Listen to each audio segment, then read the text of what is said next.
one pair of each of the others. So dito pa lang po may utos na o may sinabi ng ating Panginoong Jesus na mayroong malinis na pwedeng kainin at marumi na hindi pwedeng kainin. Doon pa lang po may utos na. So natibag na natin agad yung sinabi ng ating kaibigan na sa sa Israelitas pa lang inutos. So sumingi pa tayo ng talata, nagbigay siya sa New Testament.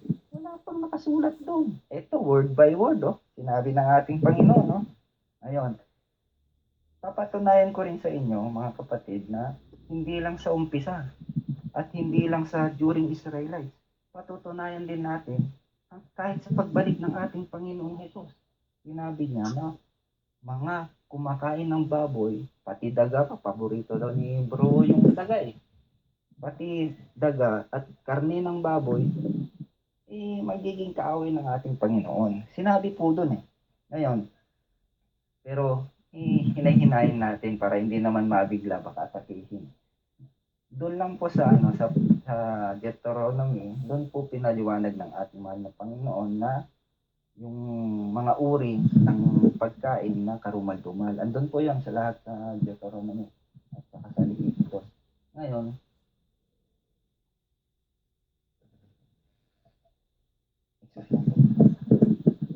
okay, tuloy.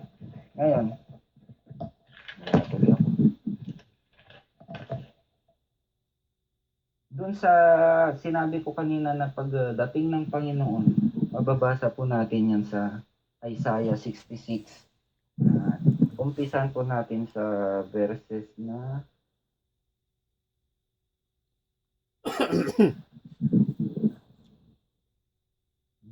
natuloy ako.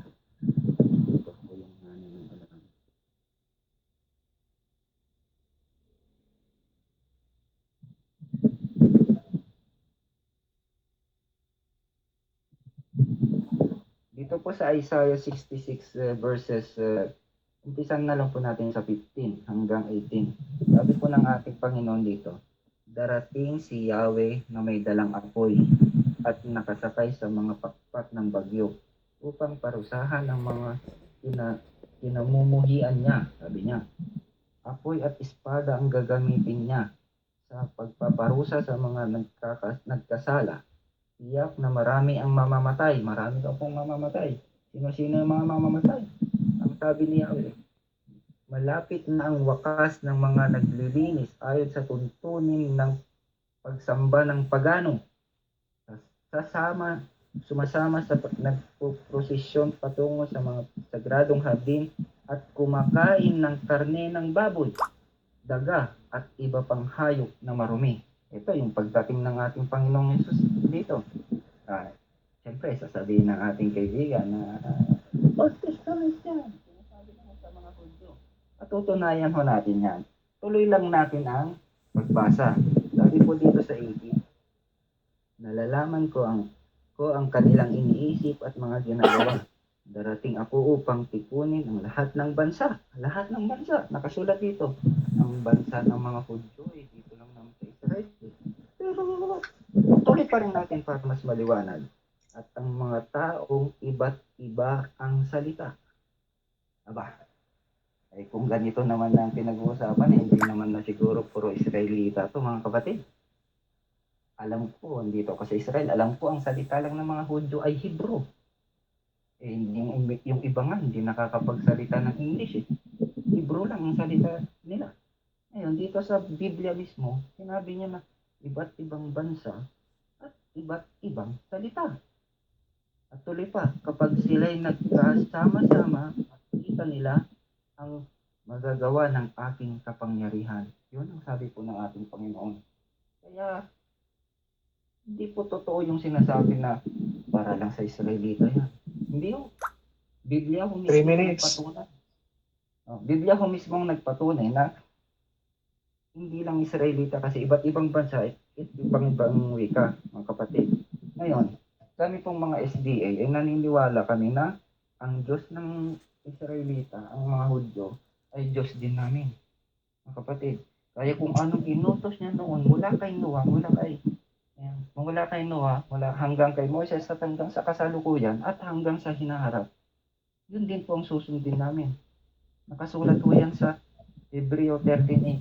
Kahit out of topic po yan, sasabihin ko na si Kristo ay hindi nagbabago. Kung ano man siya noon, kahapon, ngayon, bukas, at magpakailanman. Ito po ang ibig sabihin na kahit anong utos ang sasabihin niya, at pinapatunayan din yan sa Matthew 5 verse 8, na ni isang tuldok, sabi nga na, kudli, hanggang mawala ang lahat ng hindi yan magbabago. Kaya kami naniniwala na kung sino ang Diyos na mga Diyos nila noon, Diyos namin ngayon, at Diyos namin hanggang sa pagdating niya. At darating na yun. Siya ang tutupo at magwawakas sa mga taong kumakain ng karne ng baboy. Ilang minutes pa, bro? 1 minute, 35 seconds. I-wave ko na yan para excited ako sa kanyang mga tanong. Salamat. Pusin mo na to. Panagan Okay. natin. Sige. Bro, okay, salamat. Maraming salamat. Okay. Tingko na lang yung 1 minute niya. Sige, magumpisa na ang cross examination. Perfect. Another 10 minutes ba to ulit? Okay, bro. Another 10 minutes for cross examination. Okay. Alam mo Start na ba, ba? sa lumang... Okay, okay. Basta nagsalita na ako, start na bro Darwin. Okay. Alam mo ba, yes or no, sa lumang tipan, Saglit. pagkain na ang karning baboy. May ingay yun ah. Ano yun bro? Mag-silent lang yung ano bro. Pagkain na ang karning baboy. So therefore, yung kautusan na yan ay para sa mga Israelita. Ito muna ang itatanong ko sa iyo. Pagkain na ba ang karning baboy nung araw? Oo, hindi. Hindi po. Ayon sa Biblia kasi, meron pong nakalagay sa Genesis na ang na malilinis na pagkain. Halimbawa po, yung mga sinabi sa Deuteronomy, yun naman po ang pinagbabawal na pagkain. Kaya hindi po ang sagot natin yan. Next Okay, question. next. Ay, nako. Eh kung may mababasa ako sa iyo ngayon na may kumakain ng baboy, babasahin ko sa iyo para maniwala ka. Okay, babasahin ko ha. Ano pong Okay tanong lang. doon? Excuse me, moderator. Ang Bro. Tapos. ang ano po Bro, niya, ang tanong objection ko, po, ang Tanong portion. tanong po kayo bro, kasi, saglit lang. Ang tanong ko, bro, may babasa ka ba, bro? Ha? May mababasa ka ba sa sitas na yan na may kumakain talaga ng baboy na mali yung sinabi mong wala? objection, Mr. Moderator. Nasa rules po natin na kapag magtanong. Okay, ibahin ko yung diwa ng pagtatanong ko. Ibahin ko yung diwa ng pagtatanong ko. May mababasa ka ba? May mababasa ka ba sa Biblia, letra por letra, na kinakain ng baboy? So mali yung sinabi mong wala. Ano po yung tanong? Sagot. Mali sinasabi kung wala na. Bro, tinanong ko kasi bo, nung una, kung pagkain ng baboy nung araw, sabi mo, hindi, wala. Ngayon, bigyan mo ako ng talata, bro, na mapagpapatunay na mayroong kinakain na baboy o wala. Latagan mo ako. Objection, Mr. Moderator. Ano po yung Iklaro na, ulitin. Kung ganito yon ang pagtatanong. confirmation po? Ulitin ko. I-rephrase ko. I-rephrase ko na lang. Magtanong na lang. May Sige, magtanong na lang ako. I-rephrase ko na lang. I-rephrase ko na lang. Sagot ko po I-rephrase ko kasi na lang. ay wala. Ngayon Okay. sabihin niya, Okay. Sige, So ngayon kasi wala. Okay, Wala. i-rephrase ko na. Okay, resume. Ganito na lang tayo. Meron ba tayo mababasa na mga hindi Hudyo, Hentil o Pagano, pag kumain sila ay nagkakasala sila? Okay. merong mababasa Sagot. na talata. May mababasa ba na talata kung hindi Hudyo lakay, nagkakasala yung mga Hentil na kumakain ng baboy? Nagkakasala ba sila? Okay. Next question, nagkakasala pala. Okay. Question. Next question, sa ginamit mo sa lugar ng tipan, itong mga pag-ano ba ito ng mga karumal-dumal, kasama ba si Noe dito na sinasabi mo? Ano pong karumal-dumal? Si Noe, karumal-dumal? Hindi ko maintindihan. Yung marumi dito at mga malinis na inutos ng Diyos kamo dito. Kasama ba si Noe dito na nakatanggap ng kautusan na bawal kainin ng baboy? 20 seconds. Okay, sige. Sagot. Ang sinabi po dyan sa Genesis 7 verse 1 at 2, yan po yung mga malilinis na hayop at maruruming hayop. Yung malilinis po, yung angkop na pagkain. Accepted foods ang tawag namin dyan. Yan po ang sagot. Ang inutusan po si Noe. Okay. Okay. Okay, Nung inutusan na si Noe, next question, nung inutusan ba niya si Noe, may kautusan ba na wag niyang kainin ng marumi? 20 seconds. Automatic po yun, kapatid. Kasi ang pinapakain lang, accepted foods, ay yung malinis na, pagka malinis na hayop. Na ayon po sa talatang Genesis 7 verse 2, andun po yung mga sinabi na malinis na hayop. Kaya alam po natin, ang baboy Next. na... Time na ba? Okay. Next. Next question. Yung kautusan na natanggap ni Noe, kautusan ba ito na i-separate niya ang marumi at malilinis at iaalay doon sa templo? O hindi? Okay. Oo, hindi. 20 seconds. No po. Kasi wala pa pong templo noon. Ang nasa Genesis 8 po, nag-alay po si Noe ng malinis na hayop. Hindi po sa templo, kaya no po ang sagot ko. Pero nag-alay siya ng malinis na hayop. Kasi yung tanong po ninyo, Saan? para po tradition. Next. Okay. Saan niya inaalay itong mga pinili na malilinis na mga animals na to? Kay Noe, na utos ng Diyos. Saan niya inaalay? Objection, Mr. Moderator. Okay, boss. Madali lang po sagutin, kaso nga lang parang lumalayo na po tayo sa topic. Ang topic Bro, natin ay baboy. Nandyan yung premise mo yung bro. Objection. Nasa premise mo yan bro. Out of context ka nga. Hindi kita in-object kanina. Pero out of context ang ginamit mong talata bro. Sa totoo lang. Pero sasakyan kita. Hindi ka naka ano sa pagkain na marumi kakainin. Sige, go ahead lang. Sige, sabayan kita. Nakay Noe ka eh. Nakay Noe ka bro eh. O, si Noe, saan niya inandog yung mga napili niyang malilinis na pagka na animals? Objection po. Kanya, Hindi po natin topic ang malilinis na pagkain. Sinabi ko po yun kasi yun po yung topic natin kung kailan nag-umpisa. Objection bro. Objection bro. Nandun pa rin tayo sa pagkain, ginamit mo si Noe. Okay, sige, ibahin ko na lang yung question ko. Iiwanan na kita dyan. Si Noe ba ay isang Israelita? Hindi po. Oo. Ang nakatanggap ng utos ng... May Okay, go ahead. Akong pagsasagot. Oh, sige, sorry. Sige, go ahead. Ang Israelita po kasi ay nag-umpisa yan kay Jacob, hindi po kay Noe. Kaya po naging Israelita yung mga tao dahil kay Jacob. Yun po ang Okay.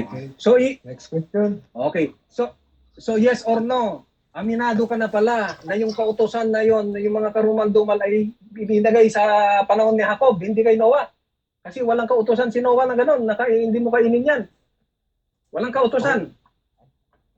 No? Yes? Hindi po. Saglit po. Ako po yata yung tinatanong. Ba't ikaw po yung sumasagot? Okay, go ahead bro. Brother Joban, huwag ka lang Brother Joban, tuloy mo pasagutin mo muna yung tao sa kanang ikaw po.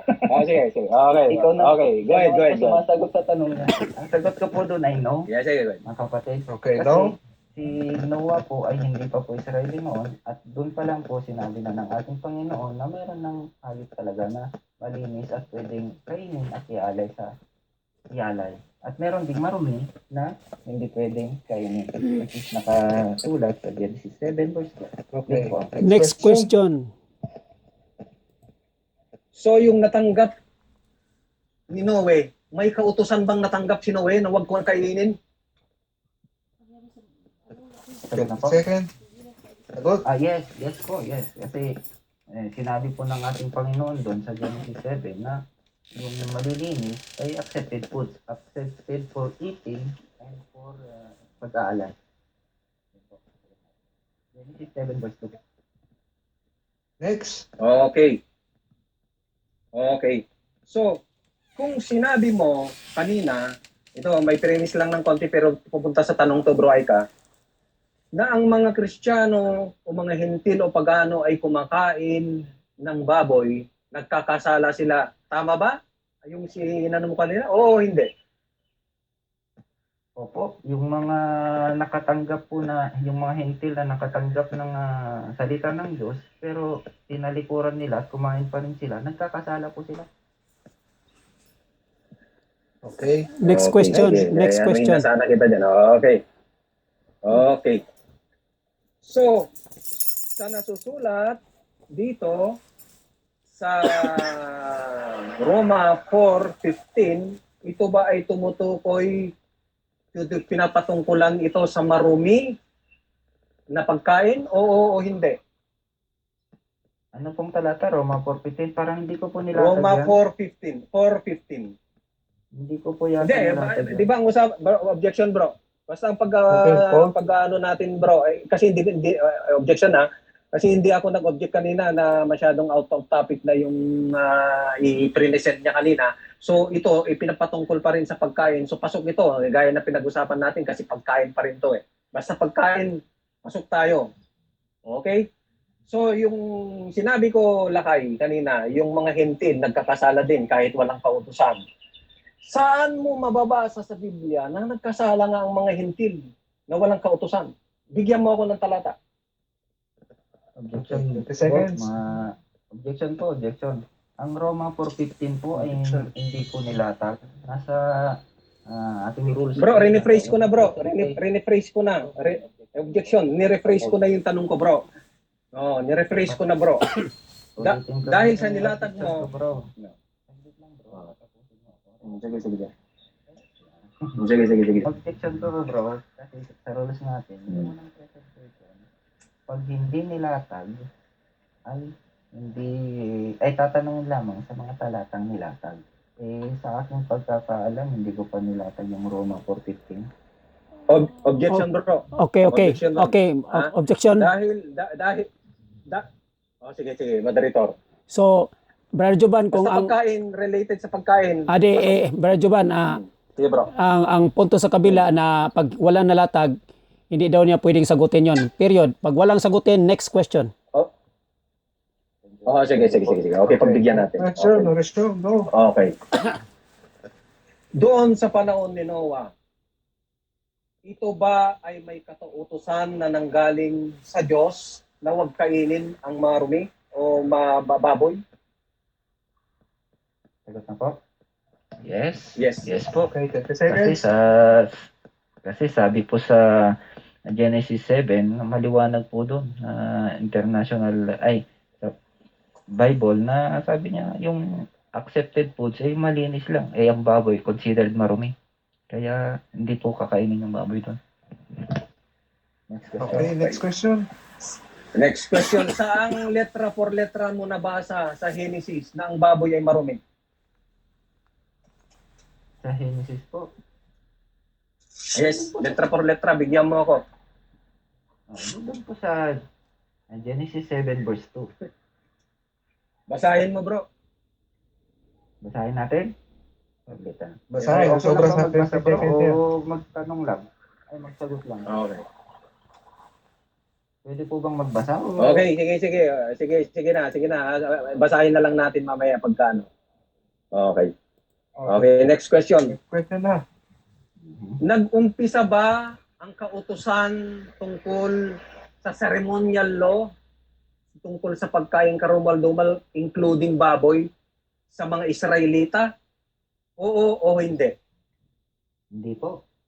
Tulad po ng sinabi natin kanina, sa Genesis 7 pa lang po, meron nang sinabi ang ating Panginoon na andun ang mga malilinis lang ang accepted foods at yung mga marurumi, including baboy na po doon, kasi karumal-dumal ang baboy, andun po sa Genesis 7 verse 2. Next question. Next question, doon ba kay Noe? Dahil pinipili lagi ang malinis kasi inaalay yan. Inaalay.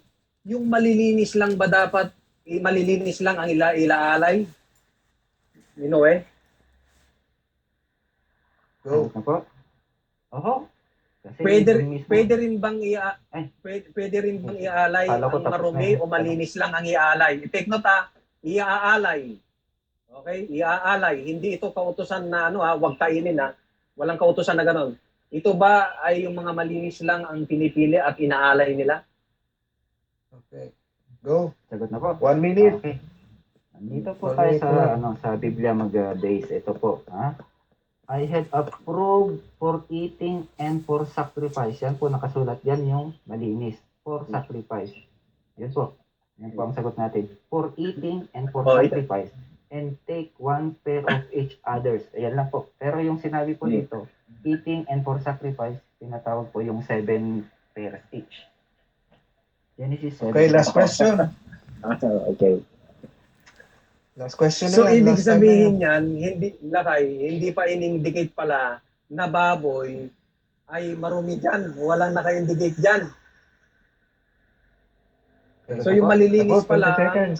Okay. Sabihin nyo lang po pagsasagot na para kasi Sige, go ahead. Eh, last naman na yan. Okay, Last na yan. Ano po yung tanong nyo? Para last na yan. masagot natin. Yung kay Noe, dahil walang kautusan na bawal kumain ng baboy sa kanya, ay yung ibinigay lang sa kanya yung karapatan na mag-alay ng malilinis na animals. Kasama ba dito yung baboy o hindi? Kasama po. Diba? Ang baboy na marumi dyan. Kasi in-indicate na po dyan sa Genesis 2 na hindi pwedeng kainin. At ang pwedeng kainin lang ay yung malinis. At ang pwedeng isacrifice lang ay yung marurumi. Ngayon, napaliwanag po yan sa Deuteronomy. Yung mga na-elaborate na yan sa Deuteronomy. Yung mga maruruming hayop. Yun po Okay. ang sagot natin dyan. Okay, tayo na. Time na, wala na. Okay, tayo na, Wala mga- susunod. Okay. May battle na siya. Magre-battle na siya. Battle na. Ay, nako. Ito mga kapatid na. Ito mga kapatid, Ilang minutes ito? Tumakbo. Ilang minutes? 10 minutes? 10 minutes po, 10 minutes. 10 minutes pa rin. Diretso lang to? Ito Diretso na Ito, yan po. ito, Kasi mga- presentation. Diretso na. Sige. Off mic na ako. Ito. Okay. Ito mga sa kapatid kong sa Batista Okay. Napakaliwanag. Bangga-banggahan ang inyong mga aral. Bakit? Dahil si Bro Akol, ang sabi niya, pag walang kautusan, ay nagkakasala din. Kaya tinanong ko sa kanya, ang mga hindi Hudyo, mga hintil na pagano, ay pag kumain ng baboy, nagkakasala din sila. Oo, kakalungkot. Okay, basahin natin ang Roma 4:15 mga kapatid. Ito memorize mo to Bro Darwin alam ko nang galing ka sa Katoliko. Sabi dito, sapagkat ang kautusan ay gumagawa ng galit. Tama nga naman dahil ang kautusan na ibinahagi sa mga Israelita pag sinuway mo ito ay gumagawa ito ng galit. Datapwat kung saan walang kautusan, it's referring to the Gentiles, to the pagans, kasama na ako doon na Kristiyano, wala akong kautusan, ay wala ring pagsalansang o paglabag. So napakaliwanag. Kaya nga tinatanong ko ang ating kapatid tumakbo kay Noe, hindi kautusan yun. Ang kautusan, hindi yun. Kasi ang Levitico, yan nag-umpisa yung kautusan sa mga Israelita. Sa mga Israelita lang mga kapatid. Mga kapatid, 70% kayo, Hudyo, 30% Kristiyano. Kaya nga dumating ang ating Panginoon dito, para ganapin ang lahat ito sa mga maling unawa ng mga Hudyo. Ito yung mga ceremonial laws, mga lituntunin. Ito ang gagaya ng mga pagkain. Hindi lang ito mga pagkain, pero pagdiinan ko lang ang pagkain dahil ito yung topic. Dahil ang pagkain na pumapasok sa bibig na idinudumi ay hindi na maaaring magpaparumi sa ating budhi o hahatol sa harapan ng Diyos, kundi yung lumalabas sa bibig natin na nanggaling sa puso, ito yung mga malalaswa nating pananalita, mga marites, mga chismis, mga paninira. Ito yung ikinukorek ng ating Panginoon. Okay, hindi pumarito ang ating Panginoon para walang saysay, kundi iko-correct lang itong mga Pariseyo. Itong mga ugali kasi ng mga Pariseyo. Ay, andito ako sa bansang Israel. Alam ni Bro Darwin yan. Si Bro Darwin yan, pagpesat, Naglilinis yan si Bro Darwin. Nililinis niya yung baso, kutsara, binababad niya sa baso, puro paglilinis. Alam nila may liligtas sila doon, Bro Darwin. Yun ang alam ng mga Hudyo. Pero ikinorek ng ating Panginoong Hesus yun, hindi yan sa paglilinis. Ano ko lang sa paglilinis ng mga kutsara, it-referring din yun, alam mo yun. Pero tutukan ko itong paglilinis sa pagkain dahil isa itong topic natin yung pagkain ang nagpaparumi daw sa ating buddhi. Tingnan mo nung unang premise ko. Sinabi na may impyerno. Ang mga kumakain ng baboy, napakaliwanag sa Roma 4:15. Ano ba naman kayo? 15th century, si Magellan pumunta sa Pilipinas. Si Rahab Umabon, isang pagan, naging katoliko. Anong handa nila doon? Pagkain baboy. Yung mga kumakain na ng mga baboy yun, yung mga pagan, sa tingin mo nagkakasala yon? Hindi sila nagkakasala, kapatid. Kasi walang kautusan sa kanila. Ang mga nagkakasala lang at susunodin sa impyerno, yung may kautusan. Yung natanggap nilang kautusan galing sa Diyos, ang mga Israelita. Ay mga kapatid kong sa Batista, sa totoo lang dito sa Israel, pumunta ka sa palengke dito, ang daming karning baboy. At isabihin ko rin sa iyo, ang daming Israeling kumakain ng baboy. Yun, may kautusan sila. Siguradong masusunog ang buti nila. Kasi may kautusan silang natanggap sa Diyos na huwag kumain. Pero sa amin sa Roma 4:15, huwag mo naman sabihin na walang kautusan, wala rin paglaban. Ito pang tinanong ko sa kanya, pag i-replay nito. Hindi daw pagkain ng mga hindi Hudyo at Gentile sa mga pagans ang karneng baboy. Pagkain na. Malalatagan kita sa dun sa ancient Greek. Na pagkain nila ng pagkain. Si Ellen G. White nga, 1860 founder ng SDA si Ellen G. White, 1863 lang huminto ng pagkain ng baboy. Bibigyan ko kayo ng book at babasahin nyo, Babasahin nyo to para malinawan kayo doon sa Council Diet and Food Chapter 21. At itinuro din ni Ellen G. White, sa Council Diet and Food Chapter 21, page 584, na pinapayagan niya na kumain ng baboy.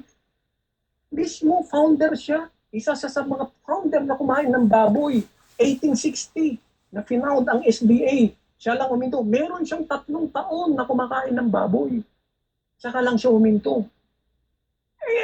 Anong century yun? 15th century lumaganap ang Christianity dun sa Pilipinas. Anong lumaganap na Christianity sa Pilipinas? Mga kapatid, Roman Catholic. I-search sa Google yan. Ang paglalaganap ng Kristyanismo sa buong mundo, bautismohan nyo sa ngalan ng Ama at ng Anak at ng Espiritu Santo. Umayo kayo. Kung ano yung patutuon niya dito sa Jerusalem, doon din sa Roma, sa Spain at saka sa Pilipinas, talo tayo ng mga kapatid nating mga pagan. Kumakain sila ng baboy nung araw, 15th century.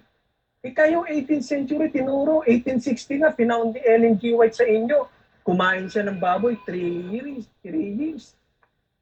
Okay? So, patayin ko lang tong camera ko kasi mahina signal.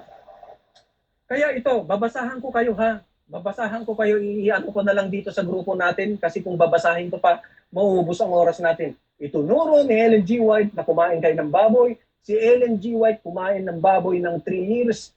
Ang mga ancient Greek, si Tertullian, early Christian, si Tertullian, kilala niyo, early Christian yan. May meat dyan. Ang sabi nga, anong man ang ihain nyo? Pagpunta nyo sa mga Gentile, sabi ng ating Panginoong Jesus sa mga apostoles, ano man ang ihain nyo? Plural, hindi yung ano man. Wag naman yung hindi pagkain talaga. Ano man na pagkain. So, ibig sabihin, ano mang pagkain ang ihain sa inyo ay inyong kainin. Yan ang utos ng Panginoong Jesucristo. Hindi kami naglalatag dito ng mga Romano Katoliko na hindi turo ng mga apostoles. Dahil ang mga apostoles, nagturo sila na pwede nang kainin ng marumi dahil nilinis na ng Diyos. Hindi ako yung self-interpretation ko na binasa ko sa Biblia. Hindi ito. Okay? Ito ay nanggaling sa tradisyon ng aming mga ninunong apostoles. Saan nanggaling yung pangangaral ng mga apostoles?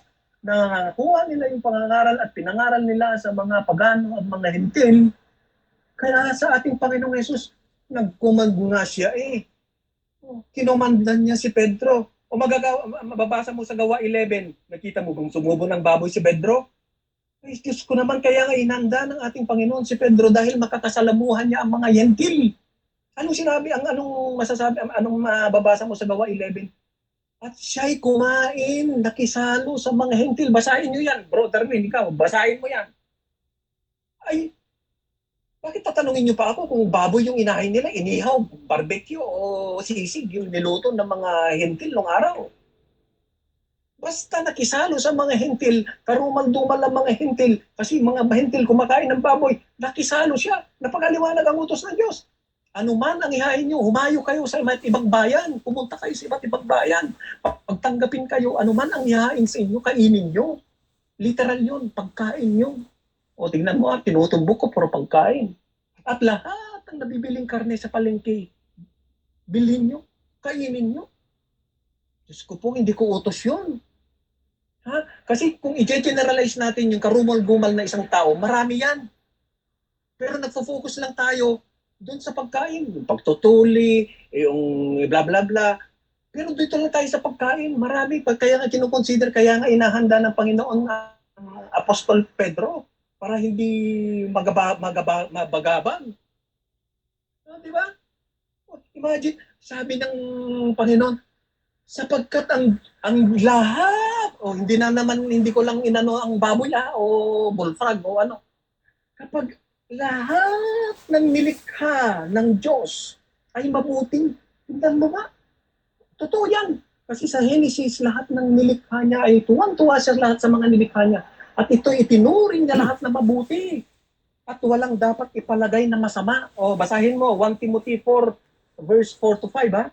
Walang masama. Sa halip, dapat tanggapin ng pasasalamat. Imagine, tanggapin daw natin ng may pasasalamat sapagkat ang mga ito'y nilinis ng salita ng Diyos at ang ating panalangin. Imagine, napakaliwanag mga kapatid na ito palang mga 10 pagkain na seconds. ito na nahihain sa atin through sa ating panalangin, i-consecrate natin doon sa panalangin natin, nagiging banal ang pagkain na to at nagiging malinis. Okay, time. Imagine lahat ng ng Diyos mabuti Time na. kapatid. Okay, salamat Brother Jovan Rocco. Okay, ibigay natin sa ating kapatid na si Yakol ang kanya rebuttal. Wala nang cross-examination dito, puro rebuttal na lang. Tapos diretso na sa conclusion. Ay, may cross. No, wala sa rebuttal po, walang cross-examination. Wala na bro. Sa rebuttal, na lang tayo. sa rebuttal walang Wala na, bro, cross-examination. kasi mahaba. Puro rebuttal na lang tapos diretso sa conclusion. Okay, 10 minutes. Go Go. bro. Tuloy na. Okay. Narinig po natin ang rebuttal ng ating kapatid. Wala naman po siyang napatunayan.